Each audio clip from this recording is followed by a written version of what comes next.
नमस्कार साथियों, स्वागत है आपका अपने यूट्यूब चैनल स्टडी विद एवी में। साथियों, हम आज टेट के सामाजिक अध्ययन के 30 अति महत्वपूर्ण प्रश्नों का अभ्यास करेंगे, जो आपके टेट के अलावा अन्य भी एग्ज़ाम्स में आपके बहुत ही हेल्पफुल होंगे। चाहे वह SSC हो या किसी भी तरह का एग्ज़ाम्स हो, उसमें आपको बहुत ही हेल्पफुल होंगे। तो चलिए साथियों, आज शुरू करते हैं आज का अभ्यास। आज का पहला प्रश्न है, दिल्ली के सुल्तान अलाउद्दीन खिलजी ने किस नीति को लागू किया? आपका ऑप्शन ए भूमि सुधार नीति, ऑप्शन बी मूल्य नियंत्रण नीति, ऑप्शन सी धर्म सुधार नीति, ऑप्शन डी प्रशासनिक विकेंद्रीकरण नीति।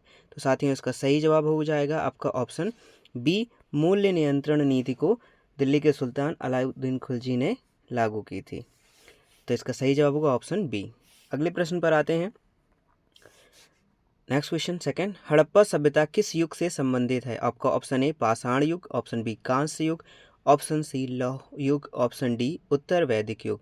तो हड़प्पा सभ्यता किस युग से संबंधित है? तो इसका सही जवाब होगा, इसका आपका ऑप्शन होगा बी, कांस्य युगीन सभ्यता कहलाती है हड़प्पा सभ्यता। अगले प्रश्न पर आते हैं। प्रश्न नंबर 3, भारतीय संविधान को लागू करने की तिथि क्या थी? आपका ऑप्शन ए 15 अगस्त 1947, ऑप्शन बी 26 जनवरी 1950, ऑप्शन सी 26 नवंबर 1949 और ऑप्शन डी 2 अक्टूबर 1950।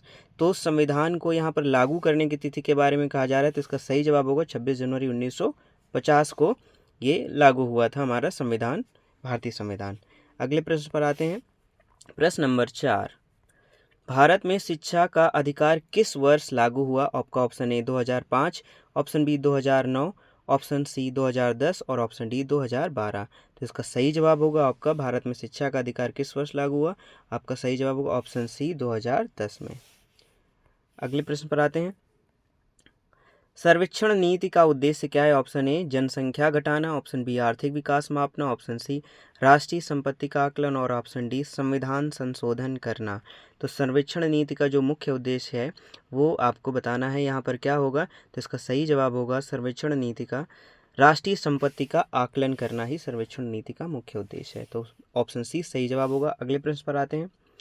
1857 की क्रांति के समय भारत का गवर्नर जनरल कौन था? आपका option A lord Dalhousie, option B lord Curzon, option C lord Canning और ऑप्शन डी लॉर्ड वेलेस्ली। तो इसका सही जवाब होगा साथियों 1857 के समय भारत का गवर्नर जनरल कौन था? ऑप्शन सी लॉर्ड कैनिंग था, यानी सही जवाब होगा ऑप्शन सी। अगले प्रश्न पर आते हैं। प्रश्न नंबर 7, मुगल वंश की स्थापना किसने की? Option A Akbar, option B Jahangir, option C Babur, option D Humayun. तो मुगल वंश की स्थापना किसने की? बहुत ही आसान प्रश्न है, आपका ऑप्शन सी सही जवाब होगा, बाबर ने मुगल वंश की स्थापना की। अगले प्रश्न पर आते हैं। प्रश्न नंबर 8, मौर्य वंश की स्थापना किसने की थी? Option A Ashoka, option B Chandragupta Maurya, option C Bindusara और ऑप्शन डी सम्राट हर्षवर्धन। ये भी बहुत आसान प्रश्न है आपका साथियों, उसका उत्तर आप सभी लोगों को आता होगा। मौर्य वंश की स्थापना किसने की थी? ऑप्शन बी चंद्रगुप्त मौर्य ने। अगले प्रश्न पर आते हैं। चंपारण आंदोलन गांधी जी का पहला सत्याग्रह था, यह किस कारण प्रारंभ हुआ था? तो आपको ये बताना हुआ कि किस कारण से प्रारंभ हुआ चंपारण आंदोलन, जो गांधी जी का पहला सत्याग्रह था। तो ऑप्शन ए किसानों पर नील की खेती का दबाव, ऑप्शन बी कर वृद्धि, ऑप्शन सी भ्रष्टाचार और ऑप्शन डी श्रमिक हड़ताल। तो इसका सही जवाब होगा आपका ऑप्शन ए, किसानों पर नील की खेती का दबाव बनाया जा रहा था, इसी वजह से गांधी जी ने चंपारण में पहला आंदोलन किया। आपका सही जवाब होगा ऑप्शन ए। प्रश्न नंबर 10, चौरी चौरा कांड किस वर्ष हुआ था? आपका option A 1919, option B 1920, option C 1922 और ऑप्शन डी 1930। तो इसका सही जवाब होगा साथियों चौरी चौरा कांड कब हुआ? आपका ऑप्शन सी 1922 ईस्वी में।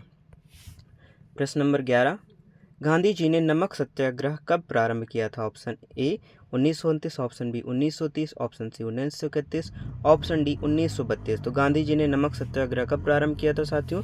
इसका सही जवाब होगा आपका 1930 ईस्वी में गांधी जी ने नमक सत्याग्रह प्रारंभ किया था। अगले प्रश्न पर आते हैं। सविनय अवज्ञा आंदोलन का मुख्य उद्देश्य क्या था? ऑप्शन ए ब्रिटिश सरकार के कानूनों का विरोध करना, ऑप्शन बी अंग्रेजों से हिंसक रूप से लड़ना, ऑप्शन सी कर नहीं देना, ऑप्शन डी स्वराज की घोषणा करना। तो सविनय अवज्ञा आंदोलन का मुख्य उद्देश्य क्या था? कि ब्रिटिश का सरकार के जो भी कानून थे उनका विरोध करना। तो इसका सही जवाब होगा आपका ऑप्शन ए सही जवाब होगा। अगले प्रश्न पर आते हैं। भारतीय संविधान में कुल कितने अनुच्छेद हैं? आपका option A 395, option B 444, option C 448 और ऑप्शन डी 470। तो साथियों भारतीय संविधान में कुल कितने अनुच्छेद हैं? ऑप्शन सी 448 अनुच्छेद हैं। साथियों आपको वीडियो कैसा लग रहा है? अगर आपको वीडियो अच्छा लग रहा हो तो इसे लाइक कर लें और चैनल को सब्सक्राइब कर लें, जिससे समय समय पर आपको जो भी यहाँ से अच्छे टॉपिक्स के नोट डाले जाएं, आपको वीडियो डाला जाए, वो आपको टाइम पर नोटिफिकेशन मिल सके, जिससे आपकी तैयारी और अच्छे ढंग से हो सके। चलिए क्वेश्चन पर आते हैं। 14 नंबर, राजा राम मोहन राय ने किस संस्था की स्थापना की? ऑप्शन ए आर्य समाज, ऑप्शन बी प्रार्थना सभा और ऑप्शन सी ब्रह्म समाज, ऑप्शन डी रामकृष्ण मिशन। तो राजा राम मोहन राय ने किस संस्था की स्थापना की थी? तो इसका सही जवाब हो जाएगा आपका ऑप्शन सी, ब्रह्म समाज की स्थापना की थी राजा राम मोहन राय जी ने। अगले प्रश्न पर आते हैं। साइमन कमीशन भारत कब आया? ऑप्शन ए 1927, ऑप्शन बी 1928 और ऑप्शन सी 1929, ऑप्शन डी 1930। तो साइमन कमीशन भारत कब आया? तो इसको आपका सही जवाब आपको बताना है। तो इसका सही जवाब होगा आपका ऑप्शन बी, 1928 ईस्वी में साइमन कमीशन भारत आया। अगले प्रश्न पर आते हैं। राष्ट्रीय आय का पहला आकलन किसने किया? आपका option A Mahalanobis, option B DR Gadgil, option C Visvesvaraya, option D Dadabhai Naoroji. तो इसका सही जवाब होगा राष्ट्रीय आय का जो पहला आकलन किया था वो दादा भाई नौरोजी जी ने किया था। तो इसका सही जवाब होगा ऑप्शन डी। अगले प्रश्न पर आते हैं। प्रश्न नंबर 17, अशोक के शिलालेख किस लिपि में लिखे गए हैं? ऑप्शन ए देवनागरी लिपि, ऑप्शन बी ब्राह्मी लिपि, ऑप्शन सी खरोष्ट लिपि और ऑप्शन डी रोमन लिपि। तो साथियों इसका सही जवाब आपको बताना है कि अशोक के शिलालेख किस लिपि में लिखे गए हैं। तो इसका सही जवाब होगा आपका ऑप्शन बी, ब्राह्मी लिपि में लिखे गए हैं। प्रश्न नंबर 18, राज्य के नीति निर्देशक तत्व किस देश के संविधान से लिए गए हैं? आपका option A America, option B Germany, option C Ireland और ऑप्शन डी जापान। तो इसका सही जवाब आपको बताना है कि राज्य नीति के निर्देशक तत्व किस देश के संविधान से लिए गए। इसका सही जवाब होगा आपका ऑप्शन सी आयरलैंड। अगले प्रश्न पर आते हैं। प्रश्न नंबर 19, भारत का पहला नागरिक कौन होता है? ऑप्शन ए प्रधानमंत्री, ऑप्शन बी राष्ट्रपति, ऑप्शन सी लोकसभा अध्यक्ष, ऑप्शन डी मुख्य न्यायाधीश। बहुत ही आसान प्रश्न है। भारत का पहला नागरिक कौन होता है साथियों? तो ऑप्शन बी सही जवाब होगा राष्ट्रपति। प्रश्न नंबर 20, भारतीय संसद का उच्च सदन कौन सा है? Option A Lok Sabha, option B Rajya Sabha, option C Vidhan Sabha और ऑप्शन डी विधान परिषद। तो इसका सही जवाब होगा आपका भारतीय संसद का उच्च सदन होता है ऑप्शन बी राज्यसभा होता है। प्रश्न नंबर 21, भारत के संविधान में धर्मनिरपेक्षता शब्द किस संशोधन में जोड़ा गया?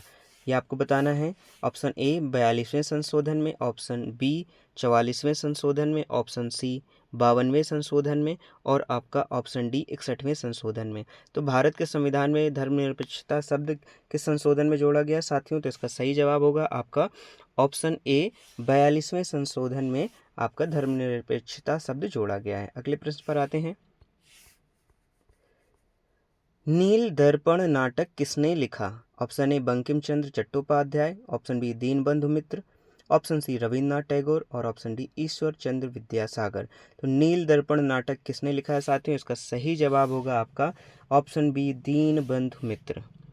अगले प्रश्न पर आते हैं। प्रश्न नंबर 23, भारत में पंचायती राज व्यवस्था का संवैधानिक दर्जा किस संशोधन द्वारा दिया गया? ऑप्शन ए 42वें संशोधन में, ऑप्शन बी 44वें संशोधन में और ऑप्शन सी 73वें संशोधन में और ऑप्शन डी 74वें संशोधन में।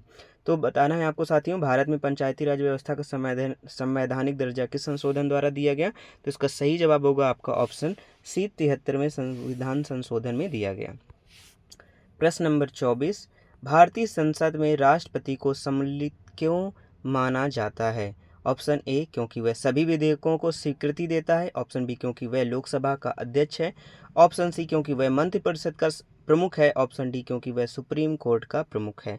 तो इसका सही जवाब आपको बताना है कि भारतीय संसद में राष्ट्रपति को सम्मिलित क्यों माना जाता है? क्योंकि वह सभी विधेयकों की स्वीकृति देता है। तो आपका ऑप्शन ए सही जवाब होगा। प्रश्न नंबर 25, भारतीय संविधान में न्यायपालिका की स्वतंत्रता का अर्थ क्या है?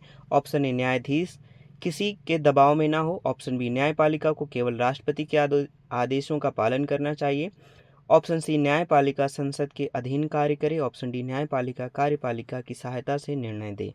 तो इसका सही जवाब आपको बताना है साथियों। इसका सही जवाब होगा भारतीय संविधान में न्यायपालिका की स्वतंत्रता का अर्थ क्या है कि न्यायाधीश किसी के दबाव में ना हो। ऑप्शन ए सही जवाब होगा। प्रश्न नंबर 26, भूदान आंदोलन किसने प्रारंभ किया था? आपका option A Mahatma Gandhi, option B Vinoba Bhave, option सी रविंद्रनाथ टैगोर और ऑप्शन डी राजेंद्र प्रसाद। तो इसका सही जवाब होगा साथियों ऑप्शन बी विनोबा भावे जी ने भूदान आंदोलन प्रारंभ किया था। तो साथियों आपको वीडियो कैसा लग रहा है? आई होप आपको वीडियो पसंद आ रहा होगा। अगर वीडियो पसंद आ रहा है तो प्लीज़ इसे लाइक कर लें और चैनल को सब्सक्राइब कर लें। सब्सक्राइब करने के साथ बेल आइकन को प्रेस कर लें, जिससे आपको समय समय पर इसके सभी नोटिफिकेशन आपको मिल सके। और अगर आपको अच्छा लग रहा है तो अपने तैयारी करने वाले साथियों के साथ भी शेयर करें। ये क्वेश्चंस ऐसे हैं जो आपको हर एक तरह के एग्ज़ाम्स में देखने को मिलेंगे, वो चाहे सीटेट हो या टीटी हो या एसएससी हो या सीजीएल हो या किसी भी तरह के आपको पुलिस एग्ज़ाम्स हो, सभी में देखने को मिलेंगे। अगले प्रश्न पर आते हैं। प्रश्न नंबर 27, हरित क्रांति का प्रमुख लक्ष्य क्या था? ऑप्शन ए औद्योगिक उत्पादन बढ़ाना, ऑप्शन बी शिक्षा सुधार, ऑप्शन सी कृषि उत्पादन बढ़ाना और ऑप्शन डी निर्यात बढ़ाना। तो हरित क्रांति का प्रमुख लक्ष्य क्या था? आपका सही जवाब है ऑप्शन सी कृषि उत्पादन बढ़ाना। अगले प्रश्न पर आते हैं। प्रश्न नंबर 28, नंद वंश के बाद कौन सा वंश सत्ता में आया? ऑप्शन ए मौर्य वंश, ऑप्शन बी गुप्त वंश, ऑप्शन सी सातवाहन वंश, ऑप्शन डी चोल वंश। तो इसका सही जवाब होगा साथियों नंद वंश के बाद जो वंश आया सत्ता में वो ऑप्शन ए मौर्य वंश आया।